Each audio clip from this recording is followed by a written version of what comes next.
Good evening, my name's John Campion and I'm the West Mercia Police and Crime Commissioner, and welcome to this live broadcast of my latest holding to account session with West Mercia Police Chief Constable.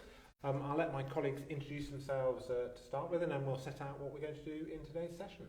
So I'm Chief Constable Pippa Mills, and I've been the Chief Constable here in West Mercia for around 16 months now, and to my left.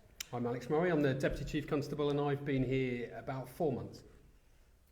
And I'm Mark Bayness, and I'm the Deputy Police and Crime Commissioner.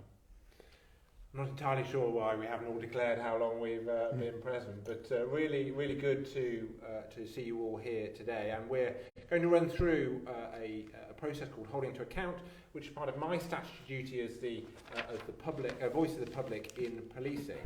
And quite rightly, at the heart of policing is operational independence, where a Chief Constable with many decades of long service and operational experience gets operational independence, but that's balanced out by accountability to the voice of the public. So in preparation for today, we engaged with communities across West Mercia to ask them their views and questions, and we've got some of those questions. We also asked the force to provide a briefing note around that subject, which the force have provided, and we'll have some questions in and around that. So the theme of today's holding to account is around public confidence. Policing holds a really unique role in British society, to which I know those who hold the office of Constable hold dear, but maintaining that public confidence in policing is, I think, one of the central parts of my role as Commissioner, and indeed a central part of my Safe West Mercia plan, but I know something that yourself, Chief, you talk a lot about, and indeed has a focus on a lot of your work. So in today's session, we will hopefully explore some of those areas we think that drive public confidence, that has the challenges in maintaining public confidence, and ultimately the areas where we think, or indeed potentially, we might be able to improve it, with the intent that the high regard to which policing has by the communities of West Mercia is maintained and passed forward for future generations. As I said, we will be asking some questions that we've got from our engagement with the public in advance of tonight's sessions, but if there's a question that you want to ask, then if you comment beneath this live feed, we will make sure that we are able to put them. We'll also ensure that this live feed is maintained on our channels for the future if somebody wants to watch it back a little later. So there is a chance to get involved in the conversations, I say, and that is using the comments beneath this stream. Chief, I want to start off around an issue that's had much headlines in the last 3 years around police officer uplift. We've seen national politicians talk about the 20,000 additional police officers recruited for England and Wales, but also we've seen investment on top of that here in West Mercia, and I've talked a lot about visibility and accessibility. It's also clear that visibility and accessibility is in the minds of our communities. I'd really be interested if you would just summarise how that investment over the last 3 years has been utilised, and just how you see that start to pay ever greater dividend for the communities across West Mercia, of the benefit of that uplift. Yeah, absolutely. And as you outlined, Commissioner, not just the benefit of the national uplift of the 20,000 officers, but additional investment through local investment in an increase in officers, which means that at the beginning of next year it will be the highest number on record of police officers in West Mercia. And in terms of where those investments have been made over the last 3 years, looking at what's really important to our local communities, but then also the operational perspective of where that investment needs to be made. So we've invested in response policing, the officers who respond 24/7 to 999 calls and other incidents, in roads policing, recognising we suffer from killed and seriously injured incidents on the roads. Investments into neighbourhoods policing, into our lower confidence areas, higher crime areas. Really pleased we've invested in additional officers in there. And then the focus this year was on an uplift in investigations. recognising that's an area that we needed to improve to deliver better service to victims and improve our outcome rates in terms of crime. Bringing those offenders to justice, a very centre of the modern police service and their role in society, and I was very pleased to support that additional investment into the investigative function, because I do think it is central that if you think about committing a crime, you need the fear that you're going to be held accountable in West Mercia. Interesting sometimes to disconnect in the public between the work around bringing criminals to justice and that old adage around visibility. Tom from Worcester said he feels police officers are visible, so he said they are visible, but doesn't always feel that they're in the right places. I'm interested, Chief, how you just set out for those watching how you decide where police officers are based and the functions that they perform.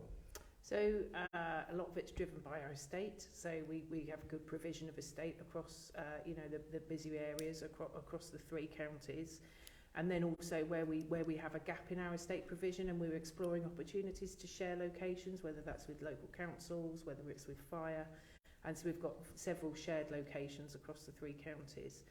And officers concentrate their visibility based on the ward profiles that they're actually policing, but also the high harm data, so where those offences are taking place. You mentioned that Tom was from Worcester. We've recently looked at our visibility in Worcester across the nighttime economy. In fact, I was out on patrol on New Year's Eve and saw it with my own eyes in terms of how busy Worcester city centre gets, especially on a night like New Year's Eve. And the visibility is really carefully thought through in terms of people coming into the city, where they go initially, where they might go on to in terms of a later nighttime economy, and then the egress as they go home to their home locations around taxi ranks and train stations and things. And that visibility can change through the course of the evening. And I've seen it myself in terms of that increased visibility in somewhere like Worcester, and about how we really make our presence felt to make people feel safe, but also to deter offences taking place, not just through the use of foot patrol for officers, but also our use of police vehicles. Going forward, I'm really excited we're rolling telematics out across our police fleet, so we can overlay that crime data, we know that antisocial behaviour data, and then we can ensure that where we know our vehicles are, that we can have default patrol locations to make sure we can really reassure ourselves that our officers are there in the best place to respond at any point in time. Fast forwarding a bit, the plans that you've been implementing and the ones that you inherited, the changing in the model that you're talking about, when do you think people like Tom will start to feel the benefit of that? Because he already says they're visible, but he doesn't always feel they're always or in the right place. Roughly how long do you think it is before it might feel, and it's interesting, he comes from a positive position, doesn't it, how it might get even better? So I suppose what we rely on, if Tom has a perspective that we're not in the right place at the right time, then, I'd be really interested to, if you speak to your local team, to say where you think we aren't when we should be. Sounds like 2 double negatives. But speak to your team, your local Safer Neighbourhood team in Worcester, around what your concerns are. In fact, anyone watching, to speak to your local team, and you can identify them through our West Mercia Police website. Let them know what your concerns are, where you think there's lack of police visibility or activity, and our guarantee is that we'll respond to that.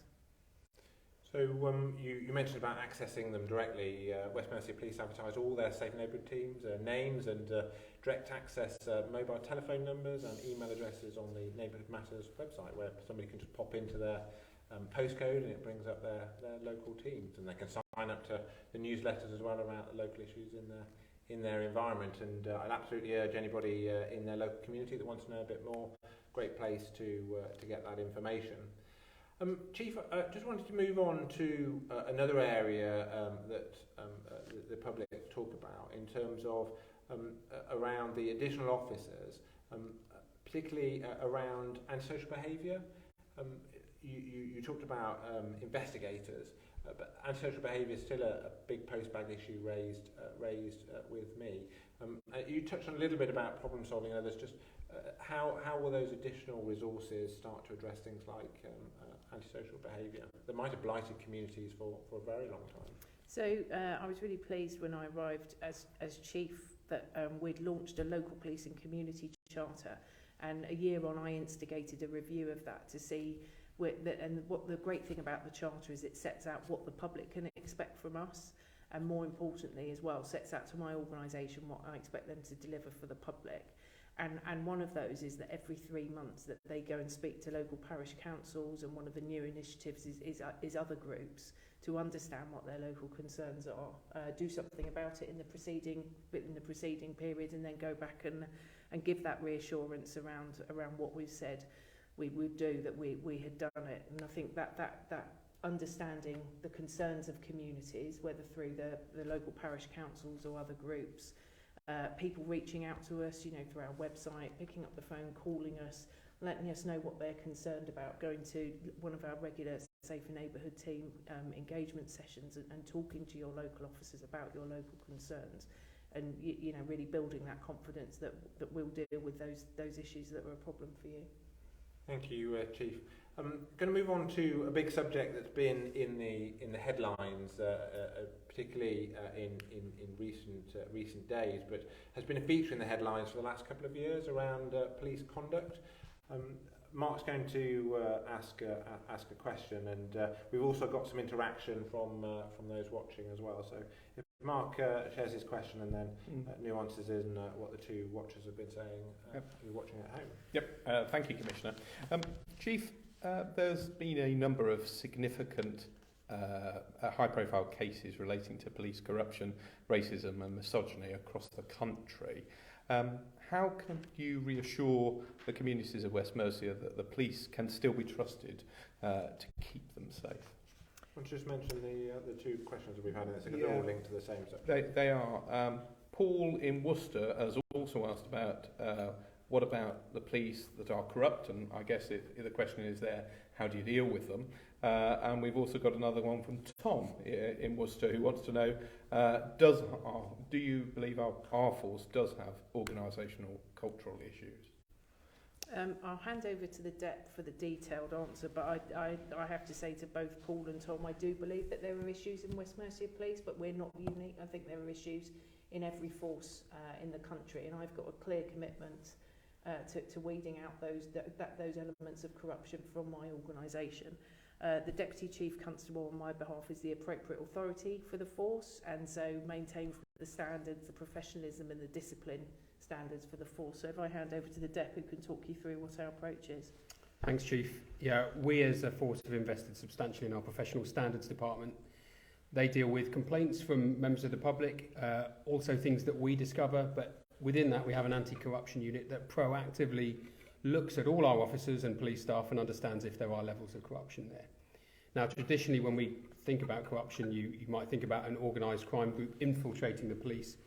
Well, now we're really clear that corruption is also about abusing your position, perhaps to start a relationship with a vulnerable adult, and we're really focused on tackling that. So a strong team, a very rigorous vetting process, led very strongly by a DI that makes sure that not only when you join, but at regular intervals all the way through, you are vetted and re-vetted and re-vetted, so we manage the risk there. And then just a very strong message from the Chief, from all our workforce. Nobody wants to be part of a workforce when someone abuses their position. And it's not just the senior leaders, our workforce feel betrayed when somebody does something like this. And so it's incumbent on all of us to stamp it out, and we're absolutely committed to. The Chief is regularly sacking people who have breached misconduct issues or have broken the law. We've also got movements within West Mercia Police to stamp down on corruption. So we have he for she advocates who work with male colleagues to stamp out misogyny and sexism. We've got a strong sort of cultural change programme. So this is something that even this morning I was briefing new sergeants about, and next Tuesday we're bringing all our senior leaders together, and we're speaking to all our senior leaders around their role in building a really strong, healthy culture in West Mercia Police. We've seen in recent times high-profile cases here in West Mercia of West Mercia officers going through the courts and through your own discipline processes. Are the communities in West Mercia likely to see more of that in the coming weeks, months, and years? And how do they be reassured at the same time that they can have confidence in that wider service, while at the same time they're seeing this poor behaviour routed out? Yeah, it's a sad fact that they will see more. But if you think about it in a positive way, that's because we're catching people, and people have confidence in us to report incidents to us. And I would say to anybody watching, if you are concerned around corruption or misconduct in policing, please let us know. We're interested. We will always act on it. And for staff internally, we have integrity lines that people can anonymously report incidents that police are involved in, and we find out a lot through our integrity line. So yes, you will, and in a way, we should be concerned if we weren't, because then we weren't being proactive in looking for these incidents. Can I just add there as well, that confidence in the public coming forwards, you could report anything anonymously through Crime Stoppers if you didn't want to speak to the force directly. But what I have been clear as Chief is that I will talk publicly about these cases where people have let us down so significantly, whether in a conduct or a criminal way. And I will come forward to drive that confidence in our communities that we're addressing this and that we're dealing with this. Could I just follow up just with a question about budget and resources? The 22-23, the current budget, included additional dedicated resource for the department which deals with conduct and complaints. Do you feel that the force has the sufficient resources to take a proactive approach to preventing corruption before it takes place? Yeah, absolutely. And that's not just the people resources. This next year we're investing in technology as well to support that proactive approach to identifying corruption in the organisation. But please be reassured, if I didn't think we had the right level of resources in there, that'll be a conversation around where can we get additional resources to put in there, because it's such a critical area of the business, and we're talking about public confidence. And the people need to know that they can trust their local police, not just that we'll be there when they need us, but they'll get an ethical and legitimate service. So it's a really key area of the business for me, and I definitely hold the DEP to account on it on a regular basis. Thank you. We both yourself and the DEP talk about the vast majority of people in policing find this behaviour and what's happened abhorrent. And as we've celebrated recently, are doing amazing things for the public day in, day out in terms of that dedication to service. And we've had a question from Mark that's linked to the recent Federation survey that's been publicised that has some quite strong results in terms of what people might feel who are working in policing. And indeed, he quotes that the results of the particular survey show that 93% of West Mercia respondents, that's West Mercia officers, believe that morale in the force is either low or very low. This was the second lowest in the whole country. It's quite a long question, but the key point that he's making is why do you think the results in West Mercia were so bad, and what steps are you taking to address the low morale amongst staff? So this is, needless to say, an area of focus on us, because the second worst nationally stuck out for us as an outlier and not where we want to be. In fact, we met with the Police Federation earlier, and we were discussing this in terms of understanding what that was. I think we've just spoken about the people who've let policing down over the last couple of years. I think it is a hard time for policing with not lots of negative headlines. I think the pay issue in terms of the cost of living crisis, I think is impacting on people's welfare and in terms of how valued they feel. And that's part of one of our key priorities for the organisation is making it a great place to work. And so we're focusing on that, not just through training, skills and equipment, just looking at how we can support our workforce. Policing is a really difficult job. They deal with horrific incidents day in, day out, and how we best support them and their well-being and their mental health through the Osukilo Wellbeing Service and other support that we can provide them. So I think when you look at morale, it's not one specific thing. I think it's the whole raft of things. And you mentioned there, Commissioner, around celebrating. So I've had a real focus on talking about what we do well, because I think the tendency is to talk about what's wrong. Whereas actually, since I've arrived in force, there are amazing people doing brilliant things every single day. And so I've had a real focus on talking about that and how we talk publicly around what's going really well, so the public build confidence, as well as our workforce recognising that great work. And in fact, on Friday evening, we had our very first Quality Policing Awards, where we recognise 11 incredible winners across 11 categories. And these are people who've been nominated by both the public and people within the organisation as absolutely the best in class around victim support, around crime prevention, problem solving, Police Officer of the Year, Bravery of the Year. Some amazing acts that we're going to be talking publicly about. And so it's great to be able to recognise that brilliant work and not just focus on the negative. So through this whole raft of activity, I'm confident that we'll see morale improve across the organisation. One of the areas about improving public confidence is understanding actually the breadth and depth of the vetting process, that building confidence of the checks that are in place. But no vetting process is going to catch every bad apple, are they? But I think it'd be helpful if you would just bring to life, Chief, what that process looks like, about when and how an officer is vetted, and indeed the force's response to the additional measures has been set out by the government in relation to expectations around vetting of officers and staff.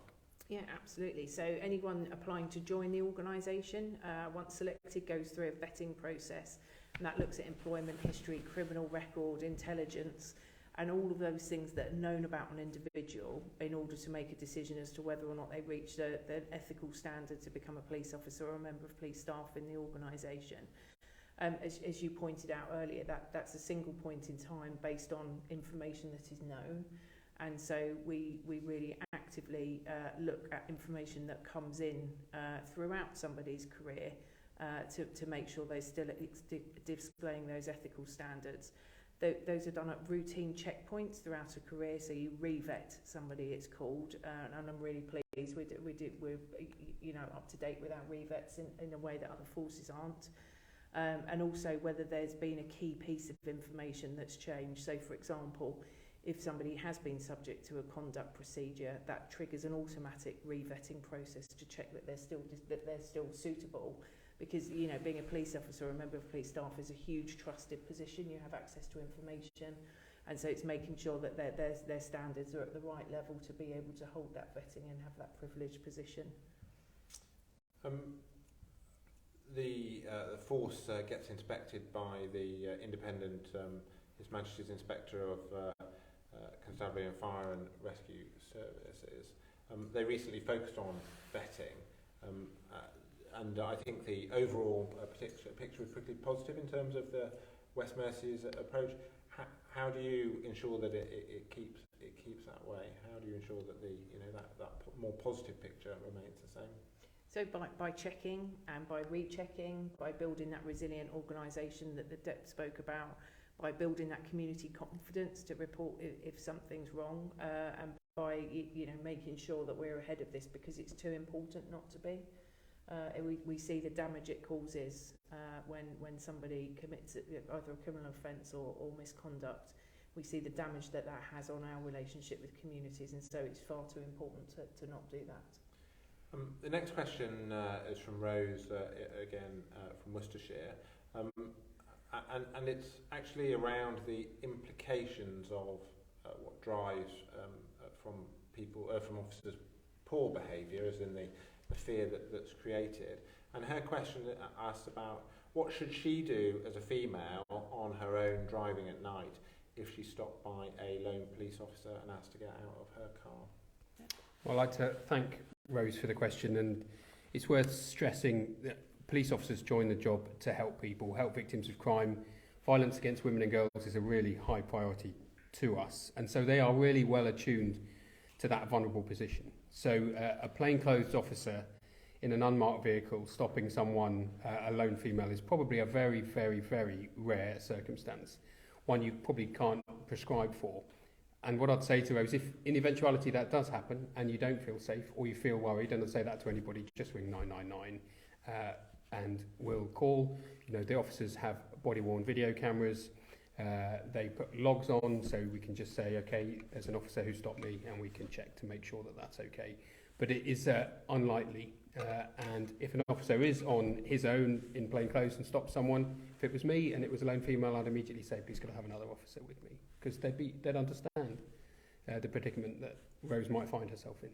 So the central message being, if you're unsure, phone 999 and they will be able to tell you if that person is a legitimate officer on police business. But the behaviour of the officer doing it should mitigate some of these fears anyway. Would be your hopeful advice. Yeah, it's a very, very rare circumstance that Rose envisages. Unfortunately, what is a much more frequent circumstance is people who phone you up pretending to be police officers, asking for money and money transfers and banks. That is a common phenomenon that people use, and again, put the phone down and ring 101 or 999. Police officers won't ask you for bank account details, but people do use that, scammers use that, and that's much more frequent. Because there's an adage, isn't there, that anybody in authority doesn't mind having their veracity checked. Anybody with a lawful business won't mind having their credentials or purpose checked by the processes in place, because all of the emergency services all have very clear ways to identify and validate if an individual is purporting to be somebody. Yeah, absolutely. So if in doubt, check. Mm-hmm. The next question is a bit of a tangent, but is around standards and the perceptions of policing, and important to the correspondent from Shropshire. John says he sees officers in a variety of different uniforms, so really positive that he sees officers out in uniform, but he sees a variety of them looking unsmart, wearing woolen hats and hands in pockets and slouching around. Makes me breathe in slightly and want to sit up a little when they talk about that. He wants to know, Chief, your views about uniform standards of your officers out in communities across West Mercia. So thanks, John, because it's a subject very close to my heart, and I genuinely think that to wear a police uniform should be a source of pride and hopefully respect from the individual wearing it, and also the respect that it raises by people that you deal with. It's a really important symbol because it instantly identifies somebody not only as a police officer but also as a member of West Mercia Police. And I say to all my recruits on their first week of joining that when you're out in public in uniform, literally everyone looks at you. And when you first go out on patrol, when you're a new officer all those decades ago for me, but you really notice it, and then over time you stop people noticing you. And I say to my officers, never forget that everyone's looking at you when you're out and about, and what you do makes a difference.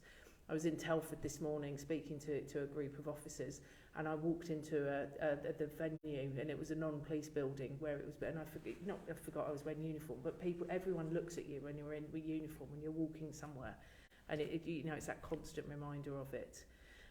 In terms of our uniform here, we're on a national contract, and so you'll see that different people have different items of uniform, and I'm really pleased to say that we're bringing that back in-house, so we'll be able to maintain our own uniform standards.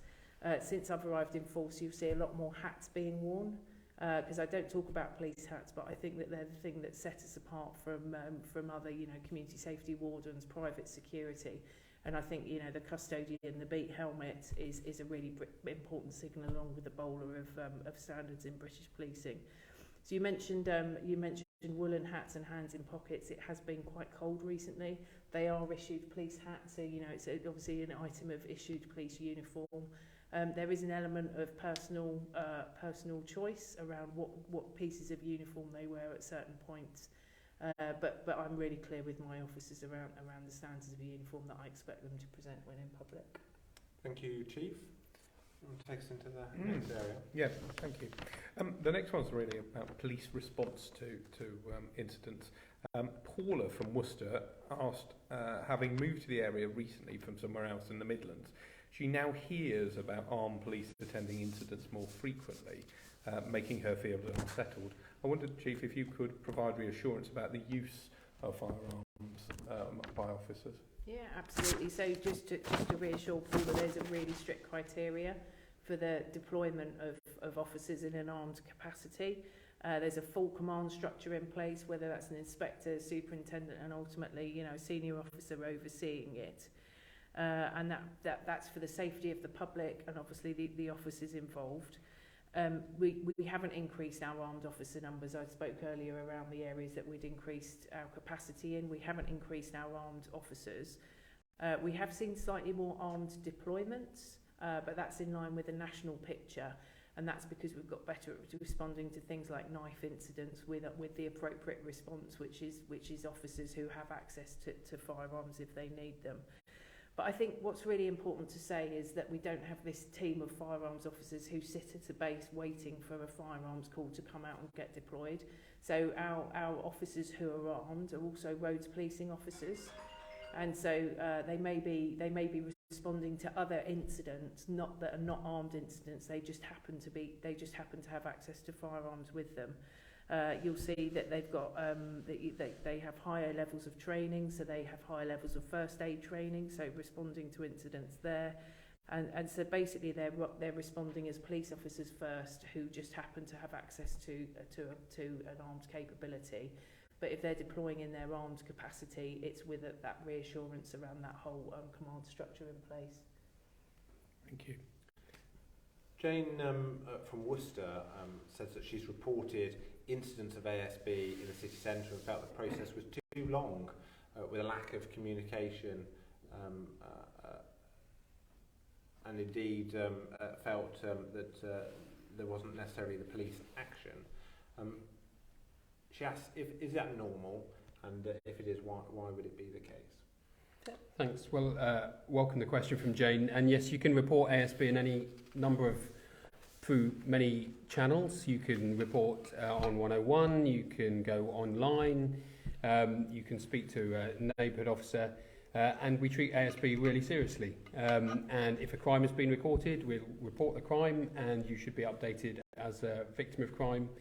Sometimes when there's antisocial behaviour, there might not be enough officers to attend, but we'd still be logged, and our neighbourhood teams will be looking, okay, how do we prevent this in the long run? And in Worcester, we've got a big neighbourhood presence, a big neighbourhood team, and they've done some excellent work working with the retail link radios, where they can communicate ASB problems amongst retail industries. We're using GoPros that we're giving to some of our volunteers and sort of capable guardians in those areas. And so I think people should report antisocial behaviour, and we'll get back whenever we can to those individuals. I think that the issue that it might take a long time to report is there's lots of questions we ask, and that we want to know, is this a repeat incident? Because there's been some terrible tragedies through the years of antisocial behaviour that's been ignored by policing. So we will be asking for names and details, and that can sometimes be frustrating. You know, there's just something going on there, can't you just go? But we do want to know some of the background details so we can build a picture of what's going on. I think what's really important with that as well is it's not just the safer neighbourhood teams. We're commended on our problem-solving approach, recognise it being really good at it. So the ASB, it might be one incident, but actually by people reporting, we build a picture over time, and we can actually put some long-term interventions in place, whether that's through youth diversionary schemes, licensing officers, you know, working out the people and the places that are causing the concerns, and putting some really long-term solutions in place to address those. A really good time, I think, to switch to talking about community engagement to improve public confidence, the work that's out there to do that. So I'm aware, but not everybody watching at home, Chief, might be aware of what the West Mercia Local Policing Community Charter is. So I think it'd be useful for you just to set out what it is, what the commitments within it are, where people could find it, and indeed some good examples to bring it to life as to what it means for our community. I mentioned the Local Policing Community Charter earlier on, just in terms of launched probably about 18 months ago, reviewed 6 months ago, to see how we could improve it even more. And effectively our commitments to members of our community and what my organisation will deliver in terms of meeting your needs. We've put a real focusing on you said we did. So you tell us what your problems are, you tell us what you're concerned about, and we'll do something about it, and we'll come and tell you what we've done about it. Because I think previously we weren't so good at letting people know when we'd addressed a problem. We moved on to the next thing, whereas actually in order to build that confidence, it's really important people understand what we're doing. We know that our communities place real store on physically seeing officers and staff, and so how we demonstrate that physical presence, whether it's through safer neighbourhood surgeries, you know, publicising where we're going to be and when. We've got lots of mobile police stations and engagement vans, so that visibility and accessibility, recognising that's really important. because people need to know where they can contact us when they want to just, you know, even if it's to talk about something low level that they're concerned about. We've spoken about increasing the positive news stories, so a really good example, Operation Enzyme, which is running in North Worcestershire at the moment. We've had community concerns around the level of car theft and car key burglaries, and so Superintendent Mel Paley, really great local policing area superintendent, she's put together using her local resources and sharing intelligence cross-border with West Mids and Staffordshire, and so a really strong operation targeting those people who are coming to the area in order to commit those car crimes. So a real focus on prevention, a real focus on target hardening, but then actually the best bit about it is locking up the people who are committing the offences. And then Commissioner, you mentioned it earlier around neighbourhood matters, and I'd encourage people to go to the West Mercia Police website and look at neighbourhood matters. And what you can do, you can sign up to receive news from your local Safer Neighbourhood team about the things that interest you. So if you're interested in crime prevention, if you're interested in, I don't know, bike theft, whatever it is you're interested in, including from the Police and Crime Commissioner's Office, to get those updates, then you can sign up for those and you'll regularly receive news. I promise we won't spam you, but you'll regularly receive news about what your local team's up to. It has been, I think, a consistent feedback that the public don't always know what happens with their reports. You know, they raise a concern about X, they don't know what's happened.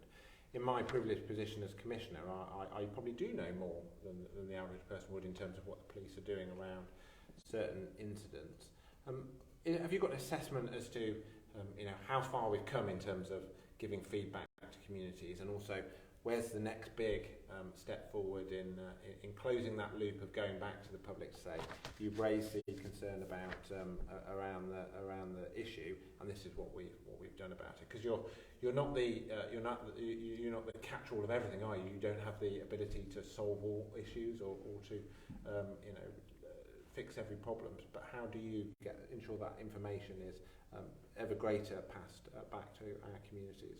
So I mentioned the 463 parish councils every 3 months going and speaking to them to understand their concerns and tell them what we've done about them over the preceding period. I think we're looking at investment next year in community safety engagement officers. So these are officers who understand what the local concerns are, but then work with partners, recognising it's not a policing response that's going to solve those long-term problems. So how we work with local authorities in order to address those. But then they're focused really on telling people what we've done around it, and I think that's the key to it. Making clear what our comms offer is around social media, recognising not everyone is on social media. Ironic as we're Facebook live streaming this evening, but actually making sure we're speaking to our local newspapers. You know, we're creating content for everyone to be able to look at and understand what we're doing to address their local concerns. Where next? So can you set out, Chief, the 4 key priorities over the next 12 months to improve levels of trust and confidence in the police? What would be the central part of your focus? Absolutely. So I've described where the investment's been over the last 3 years in terms of addressing those areas that our operational view is needed to be addressed. And I think this coming year there's going to be a real focus on building that public confidence. And what I'm really keen is that the public understand that when they pick up the phone and tell us, you know, for example, they're concerned about somebody who might be drug dealing, you know, that we explore that intelligence, and then they see really swift activity. And I think that really local neighbourhood crime fighting capability is something that we haven't necessarily had here in West Mercia. And so thinking about how we put that additional resource into really responding to those local concerns. And as I said, those community safety engagement officers really focusing on telling people what we've done, so they have confidence that we're listening to them, and then also have that confidence to come forward and tell us what's wrong because they see that we do something about it. Tom, who must be one of our avid watchers at home, Chief, on social media, had another question. He asked us a question earlier on. He draws our attention to a report on police accountability and asking whether our system is broken is the premise of the report. his contention being that the accountability and governance of policing is rendered subject to the one-to-one relationship between a PCC and their chief constable, a relationship that could be fractious, dysfunctional, volatile or overly cosy. Now, I won't be so indiscreet to say whether or not you think any of those would describe our relationship, but I think it is useful to the viewers out there to hear what your approach is to police governance and the system that we collectively are responsible in overseeing, and how, because I think at times our relationship does have to be fractious. I think our unanimity comes from wanting the best for our communities, but what's your approach as a professional operational lead with those many decades of operational policing experience? I think recognising the importance of any governance arrangements and that importance of, in order to maintain policing legitimacy, the importance of being held to account, for example, as we are here this evening. And an awful lot of time and organisational energy goes into that, you know, that process of providing that assurance through yourself, ultimately to the public, in terms of, you know, there are issues, we understand what the issues are, we're dealing with them, and then we're confident we've got a plan to address them. But then also really important as well is recognising where there's great work, what's going really well, and building public confidence in policing through that mechanism as well. It is ironic that being asked around police accountability not being successful, whilst at the same time the public representative, directly elected public representative, is being able to scrutinise and put direct questions to the most senior police officer in our force area, and I think the balance between myself as the directly elected, setting the policing priorities for the force area, setting the budget, appointing that senior leader and holding them to account, whilst at the same time having operational independence for that senior leader, I think does apply a level of, at times, grit and challenge to the relationship, and I think it's a system that is a definite improvement over the one we had before, where if the public of West Mercia don't like how your policing is being delivered, you have a very clear and indeed direct action to be able to remove those that are responsible. That's very clearly myself as police and crime commissioner, or indeed more hopefully they do like what they're getting, chief, and they vote to continuing to re-elect me to many decades to come. Moving swiftly on, I won't ask you to endorse that last bit. Talk about high level overview of those current trends. Levels of public confidence varies between policing areas across West Mercia, and that's interesting. You know, one organisation delivering to all of these communities commanded by one chief constable. Do you think it is understood the reasons behind those varying levels of confidence that at times have been quite stark in their difference? Yeah, so on my behalf, the DEP chairs the confidence boards, which looks at this data in detail, but we were speaking about this earlier, weren't we? Yes, so we started measuring confidence in a meaningful way in 2018, and we are never complacent in relation to confidence levels, but confidence is over 80%, about 81%. It has been higher in 2018, but across the country, with the incidents that we've referred to this evening in 21 and going into 22, that confidence has dipped. But it's dipped to an area which I think is still really good, but we're not happy with it. 81% of people in West Mercia are confident in the service that we provide. And you're right, it does vary. It varies demographically, and it varies by geography. So, you know, we've just spoken about Operation Enzyme in North Worcestershire. North Worcestershire is a place that hasn't seen that slight downturn in confidence, whereas other levels have, like Shropshire, for example, and other areas. But I personally hold to account the police leaders in that area to understand what's going on and what are we going to do to address it. Another interesting phenomenon for West Mercia in particular is that our younger population are really supportive and confident in the police. And that slightly deteriorates that confidence level as you get older. That's often the reverse of what you see in other force areas. And ultimately, we're focusing on the things that will build confidence. So we've spoken about many of them today. One, of course, being practical effectiveness. You call, we respond, and preferably we solve the crime. And that's our core mission as we move into next year and the year after. I'm going to draw out a positive that might sound like I'm drawing out a negative, but that's, I suppose, the problem with talking about areas where we want to see improvement. You've just quite rightly highlighted North Worcestershire as standing out in terms of having that slightly higher performance. So with the contention that it's national issues affecting local confidence, why is that the case that North Worcestershire hasn't had the same? And do you think we can never know all of the reasons unless you seek out those that have been surveyed and get to understand why they've answered in the way they have been. But do you think we understand enough of the things that your teams can meaningfully work towards that would then see confidence improved as it is in North Worcestershire?